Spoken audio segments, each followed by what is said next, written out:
Do you love vinegar? Can't get enough of that pure lard? Then maybe the life of a Roman legionary is for you. Today we'll be making Posca, the Gatorade of ancient Rome, along with a boiled lard that might have been eaten by Caesar's men just before crossing the Rubicon. Posca and lard, this time on Who Wants to Feed a Legionnaire? Or Tasting History.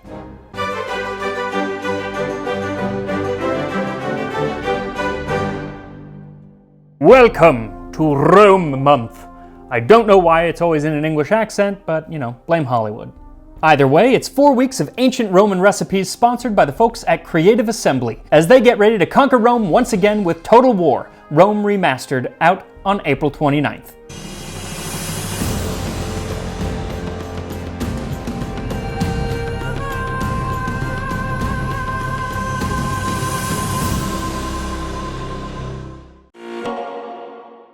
So today's video is inspired by your need to keep your Roman army well fed and supplied in the game. And to find out what an ancient Roman army might eat, we turn to the general Avidius Cassius, who commanded his troops to carry no food but laridum ac bucellatum atque acetum, lard, hardtack, and sour wine.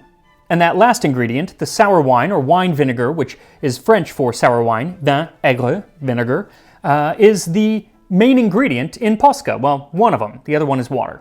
And since it's basically just water and vinegar, it would make for a pretty short episode, so I'm also going to throw in a recipe from Apicius for boiled lard, so we can cover 2 of the 3 things. I'm not going to be making the bucellatum or hardtack because I just made that, and I'll put a link to that video in the description.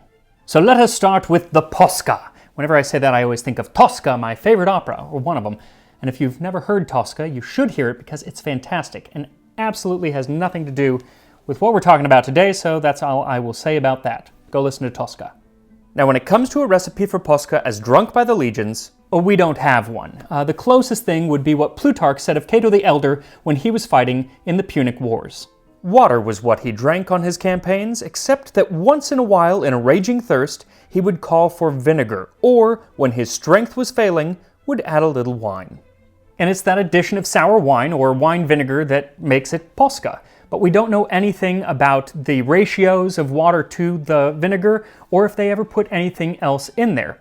Though we can get a glimpse at what maybe they would have done by some much later recipes, but they come from several centuries after the fall of the Western Empire and are mostly used medicinally, except for one in the 6th century that uses it just as an ingredient to put on melon with pennyroyal, but it doesn't tell us how to actually make the Posca. But I am going to read you one of those later medicinal recipes just so you can get an idea of what the concoctions were like. They were all kind of the same ilk. This one is called Lythontripic Posca, and that means that it had something to do with dissolving kidney stones. Kidney stones! The Lythontripic Posca, of pennyroyal, of mastic, of parsley seed, of dried mint, of common salt toasted, of coriander seed, of spikenard, of anise, of bishop's weed, of Indian leaf, of white pepper, of the seed of gromwell, of betony, of fine vinegar. When all are pounded, sifted, and triturated very fine, let them be mixed with vinegar for 3 days, and exposed in the sun for 40 days.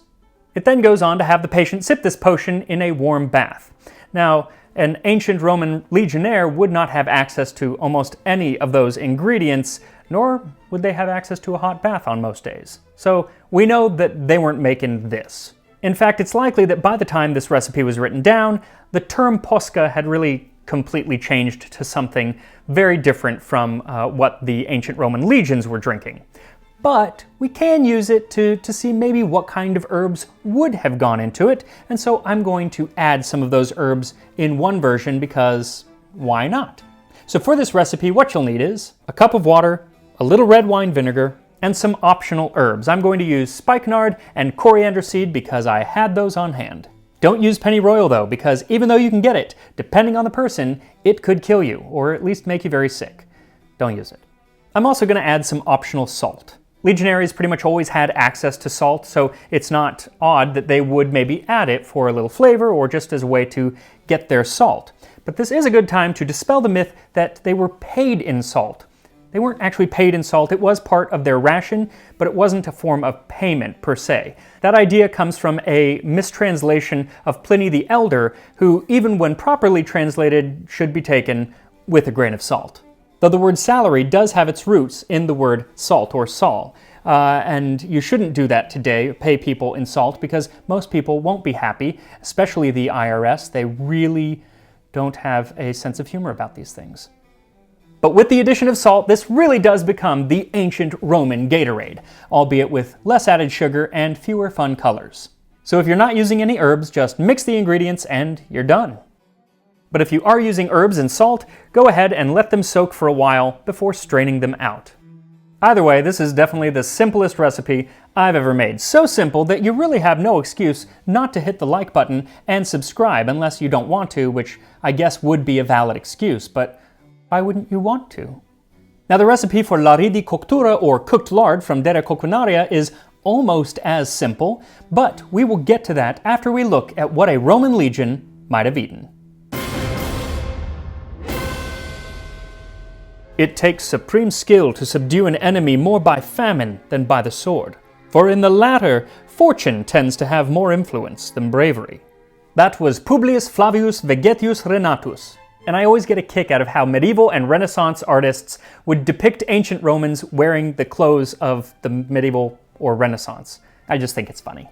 Anyway, Vegetius wrote Dere Militari, which was all about how to run a functioning Roman army. And one of the most important things in the book is on making sure that they're well fed and watered. They should have grain, wine, sour wine, and even salt in plenty at all times. Though the word plenty is rather relative, since a frugal distribution of the provisions will ensure sufficient plenty. When provisions once begin to fail, parsimony is ill-timed and comes too late. Supply chain management and logistics, the backbone of any army even today.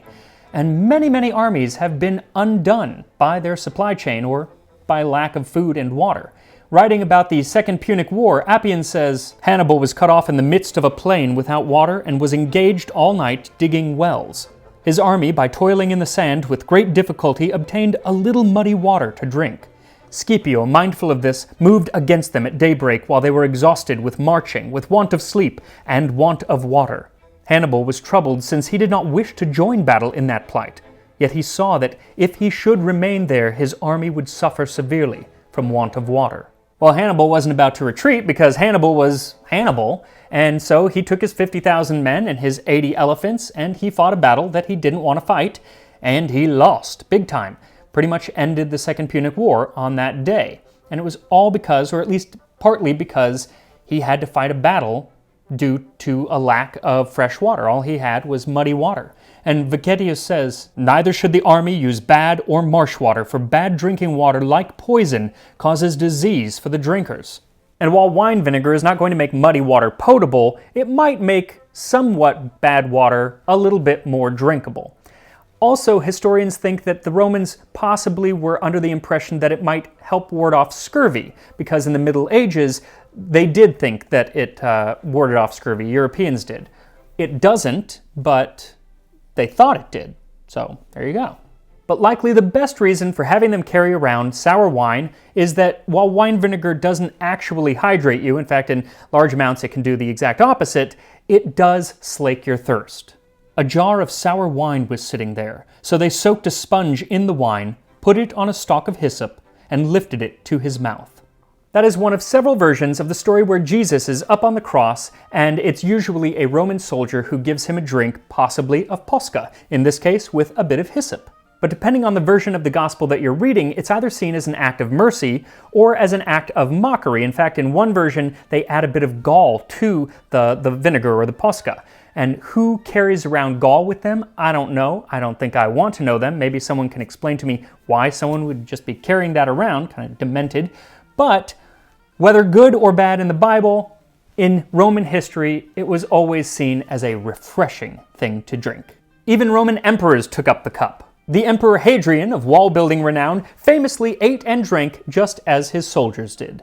He inspired his soldiers by proofs of his own powers of endurance, actually led a soldier's life, cheerfully ate out of doors on such camp fare as bacon fat, cheese, and sour wine.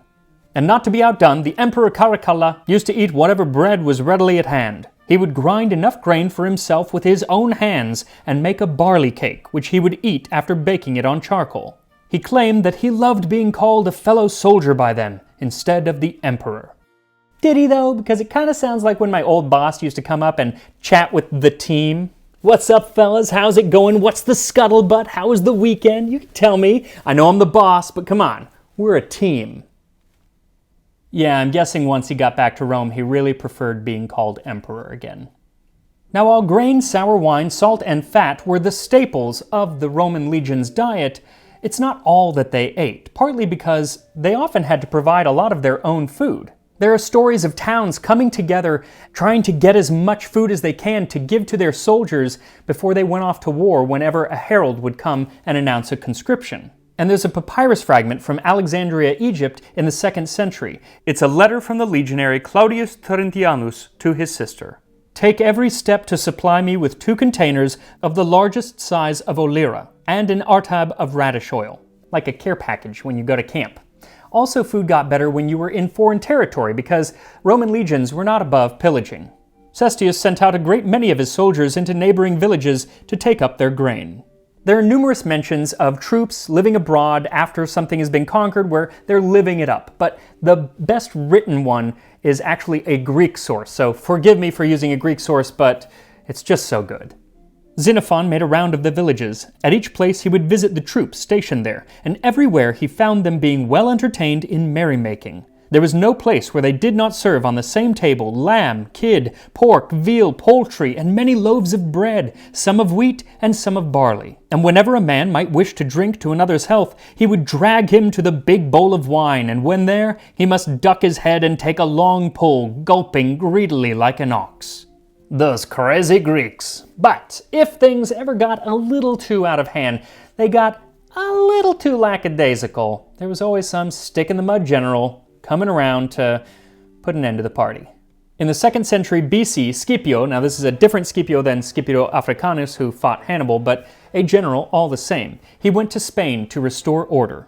When he arrived, he drove out all traders and harlots and the soothsayers and the diviners. He also ordered all wagons and their superfluous contents to be sold, and all pack animals.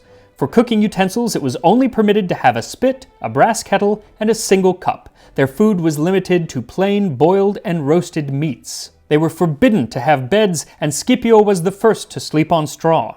Those who had servants to bathe and anoint them were ridiculed by Scipio, who said that only mules having no hands need others to rub them. She is really a party pooper. Then there was General Gaius Marius, whose troops were known as Marius's mules because he forced them all to carry their own food in a bundle on their back. And while surely it wasn't pleasant to march around with all of your meager foods on your back, it wasn't a punishment, it was just as a way to keep the army lean. But food could be used as a punishment. Augustus dismissed the entire 10th Legion in disgrace, without the rewards of which would have been due for faithful service. If any cohorts gave way in battle, he decimated them and fed the rest on barley. So yeah, you got barley instead of wheat. And Polybius says, the public humiliation for receiving barley rations is best calculated to inspire fear. It's a mighty strong feeling to have about a grain, especially when you kind of gloss over the first part of the punishment, which was decimation or decimatio. That's when all of the men would draw lots and 10% of them would suffer fustuarium, or being beaten to death with sticks. I'll take the barley, thank you. But not today. No barley for me. No, it's just posca and lard, enough to keep any Roman soldier up and running. Just like those that you'll be commanding in the PC strategy game Total War Rome Remastered.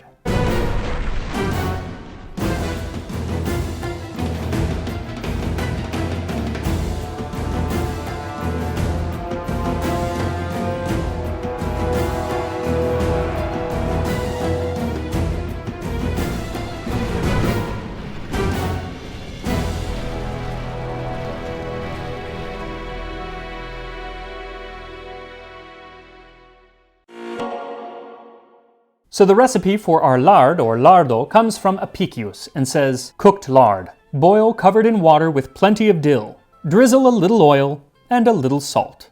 So all you need is some Italian lardo, or smoked fatty pork. You'll often see it translated as bacon, but it is not bacon like Americans know bacon, or anyone knows bacon. It's pretty much just pure fat.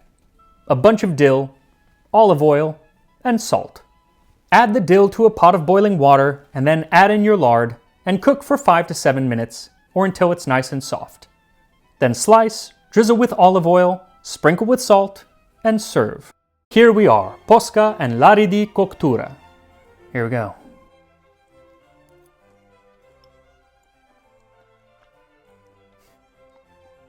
That ain't half bad. It's actually really good. So it's quite salty because it's been cured, which it probably would have been at the time.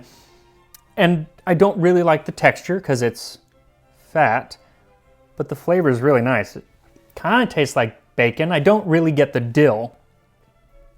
Maybe a little bit. It's good. What it doesn't need is added oil. Like, who thought, you know what this piece of fat needs? Some liquid fat drizzled on top. Well, whoever wrote Terra Coquinaria, who might have been Apicius, he thought that, but I don't think that. Let's try the Posca. So I actually have 2 glasses of Posca. I have the one with no herbs and no salt, and then the one with herbs and salt. I only have one of these cool little cups, so instead I got a fancy glass. So I'll try this one first. Definitely smells like vinegar.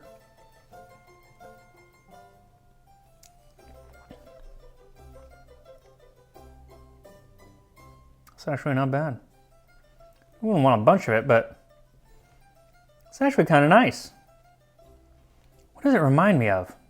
It's like a sour fresca or something like that without the bubbles. It's sour, but it's not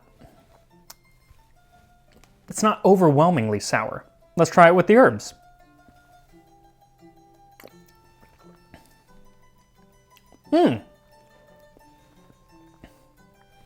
I actually really like that. Again, I'm not gonna want like a glass of it, but I wouldn't turn it down.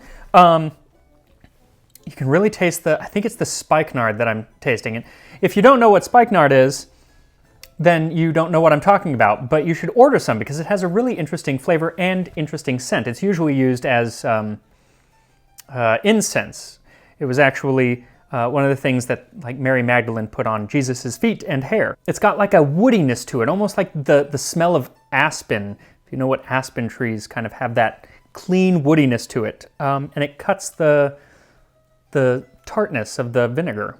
And again, we don't know how much vinegar they would have used. Maybe they used a ton of vinegar and I would just spit it out, but I used a fair amount, enough to color it pretty pink, and it's not bad. It's not bad at all. So one more thing about the history of Posca, it was also often sold on streets in Roman towns, and Suetonius writes a story of the Emperor Vitellius coming across one such seller of Posca. This fellow had immoral relations with Vitellius in his youth, but later grew weary of him and ran away. When Vitellius came upon him selling Posca at Puteoli, he put him in irons, but at once freed him again and made him his favorite. His vexation was renewed by the man's excessive insolence and thievishness, and he sold him to an itinerant keeper of gladiators. And I tell you this because the rather interesting Emperor Vitellius is the subject of next week's video, where we will be making Vitellian peas. So make sure to join me next Tuesday for our continuation of Rome Month. Again, English, not sure why, on Tasting History.